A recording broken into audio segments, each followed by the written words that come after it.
së pari si që ju besoj keni vënë re, unë nuk e kam komentuar fare vendimin politik për përjashtimin e 2 deputetëve të opozitës që reagojnë ndaj një thyrje të rëndë, thyrjes më të rëndë që është kryer në atë sallë parlamenti, ndaj një zonje krye familjare që rrit e vetë me 2 vajzat e saj.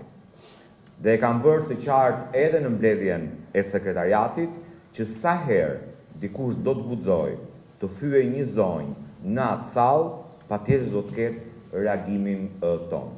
Përjashtimi i atyre që reagojnë, ndërkohë që shkaku do të vazhdojë të jetë në seancë plenare se nuk u përjashtua, absolutisht tregon për një vendim politik për të penguar mua si relator i kësaj çështje nga ana e opozitës për të prezantuar raportin e opozitës në seancë plenare.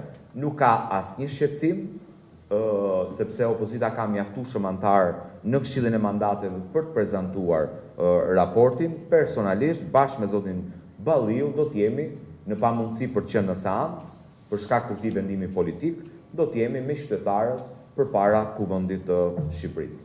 Sa i takon skenareve të protestës, kjo është një çështje që do duhet pyesni strukturat e organizimit të partisë. Si kryetari i grupit parlamentar, jam sot për të komunikuar mbi çështjet që lidhen me funksionimin e grupit parlamentar. Por si kryetari i grupit parlamentar, duhet të jeni parasysh që ka disa anëtar të grupit TPD, pra disa deputet, të cilët kanë propozuar edhe ngulimin në parlament si mas, po themi, ditën kur do të votohet edhe imuniteti i zonës Babuku. A do të keni parasysh këto kërkesa?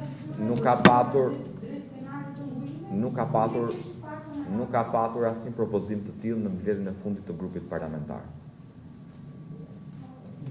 Pyetje të tjera? Faleminderit.